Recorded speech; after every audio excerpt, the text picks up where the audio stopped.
Hello, everybody, and welcome to our daily check-in. It's getting to just the last couple before summer, and I wanted to have an opportunity to give you a last few messages before we call it a wrap, or for the year, so to speak.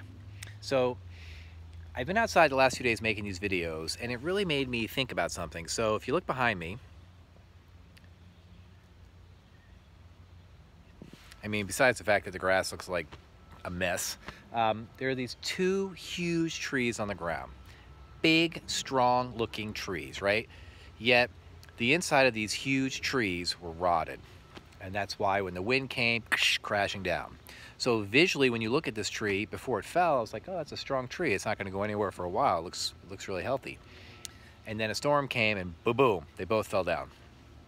So actually one fell on top of the other one, and then that one fell. But by you looking at the tree, you would think because it's so big and strong looking that it'd be fine. But coincidentally, I always remember when I would take my dog out in the morning, and this was before spring came, or I should say it was before like the leaves started really coming out. I would notice that there would be trees that had dried leaves on it from the fall, right?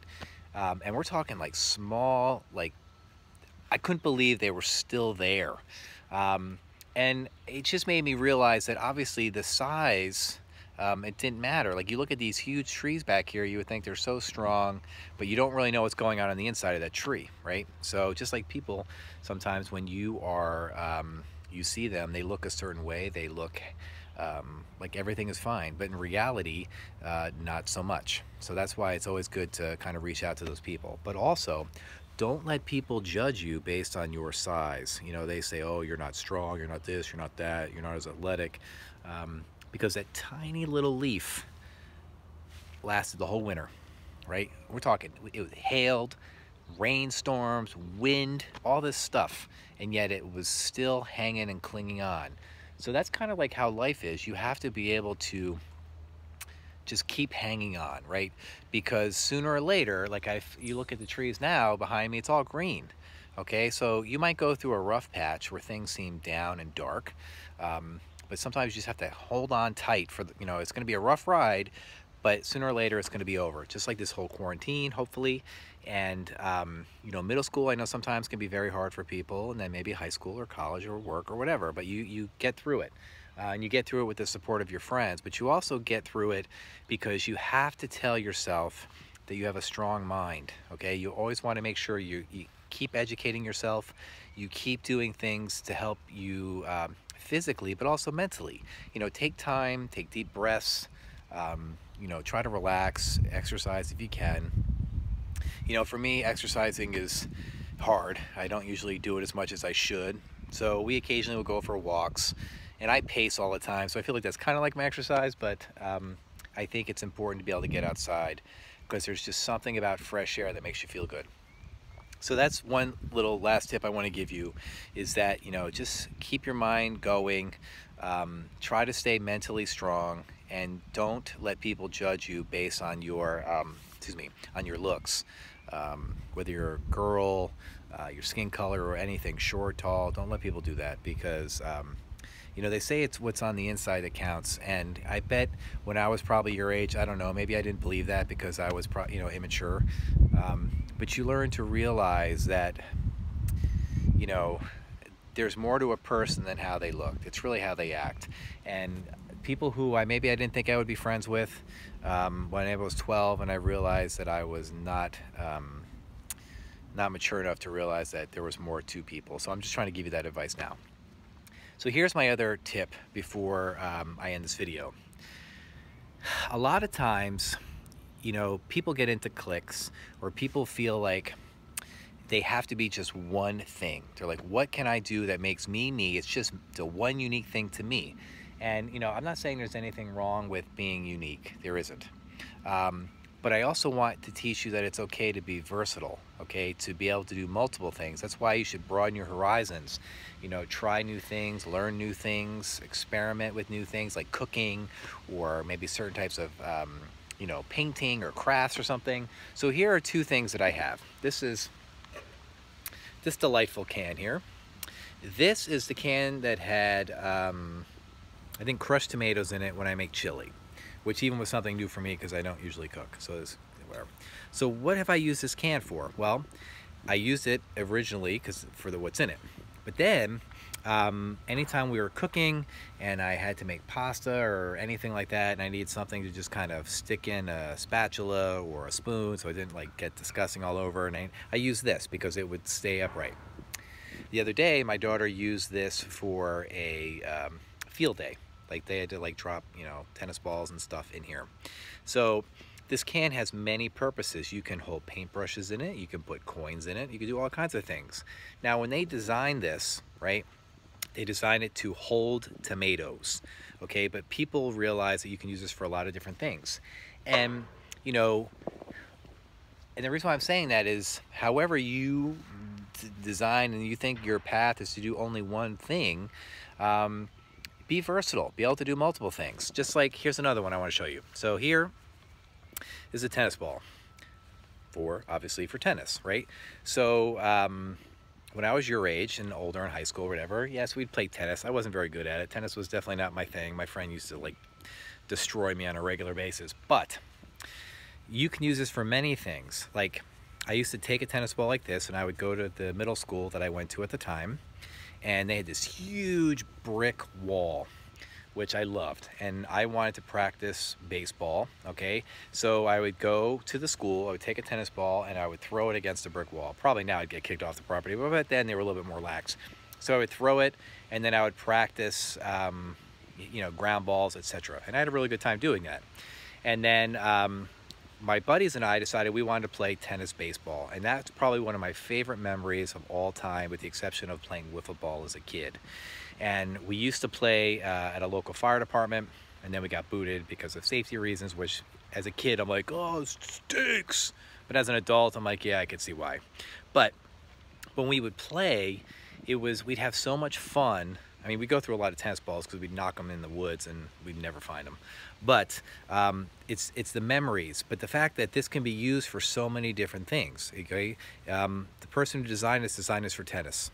They weren't thinking tennis baseball. They weren't thinking throwing against walls or whatever it is. Or using this tennis ball and the can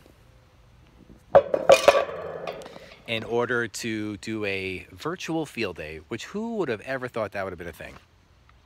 So here's my message to you guys, is that when you go through life, okay, you have to be versatile. You have to be flexible. You have to be open-minded, because if you are rigid and stubborn, it's going to make life a lot more difficult. And I'm telling you from somebody, and my sisters will tell you this is fact. I was very stubborn growing up, very stubborn, very rigid.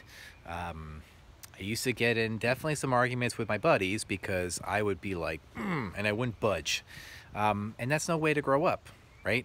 You know, I would be stubborn about doing things as a family. I would be stubborn about where we would go. I mean, even to this day, I find that I'm stubborn about certain things, about going certain places, and it's just not good. So I'm just trying to give you this piece of advice. It's better to be more go with the flow, okay, because you're less stressed when you do that. Also, I would say you're going to enjoy things if you're less stubborn, because you'll have the opportunity to experience more things. Because if in your mind you're like, I'm not doing it, and that's it, you know, like I look at my youngest daughter, will say she won't eat something. She's like, no way, I'm not gonna do it. And then she does, and she likes it. But her original thing was to be stubborn and not do it. So I'm not saying I was never stubborn, and I'm not even saying I'm not stubborn to this day, because I'm probably a little stubborn. But my point is, try to be open-minded. I'm trying to give you whatever tips and advice I can, so that way, you know, you'll hear good things from your parents, and you can hear good things from me. What I'm trying to help you navigate life. Okay, so as the summer is coming, get outside. You know, but also make sure, obviously, you have your sunscreen on. You don't want to get sunburned. But make sure you just enjoy. I can't stress this. Like, I just cannot stress this enough. Enjoy being a kid, okay? Enjoy being a kid. You're a kid one time, okay? There's plenty of time to be responsible when you're an adult, as far as, and I'm not talking about not being responsible, like doing your work and stuff. I mean, you'll be an adult for a long time, okay? Don't wish for things like, oh, I can't wait to be old, I can't wait to be too old. Because me, as I get older, I wish I were young, right? So you can have that opportunity to enjoy things that kids get to enjoy. So I realized this was kind of a little bit all over, but I just want you to get the message that it's okay to be open-minded. It's okay to try new things, be flexible, and you know. And when I say don't let people judge you, one of the #1 people that judge you, right? Well, probably the most #1 person that will judge you is you. When you look in the mirror, you're already making judgments about yourself. Okay, if that leaf were to look in the mirror, that little leaf would have probably been like, I'm a nobody. Look how small and weak I am. I'm not like those big, strong, trees over there. Okay, and then look what happened. These big, strong trees are on the ground, and that leaf was like still going strong. Okay, at least hanging on longer than those big trees. So believe in yourself. Okay, because that's step one. If you believe in yourself, when other people believe in you, you're more likely to accept it, okay? And the reason why I'm saying this is because I think what I worry for everybody, okay, is that there's so much self-doubt, okay? There's so much like self-negative talk, okay? And normally during school, I would have an opportunity to do things with you in class to kind of help build up your confidence. I feel like in this situation, it's been a little bit harder. But I just want you to realize that you matter. Whoa. I gotta move. Whoa. I'm being attacked. Yikes. Bees. Okay, so I would say you need to believe in yourself. You need to look at certain situations and believe you can do it, okay? I think that bee distracted me. I don't even know what my sentence was before I even said this, but just know that there are people that care about you. I know to say the same thing at the end of every video, but I feel like repetition is important, okay? So until our next check-in, okay, have a wonderful day. Enjoy this beautiful weather, and I look forward to days where I can actually see you guys in person, all right? Have a good day. Peace out.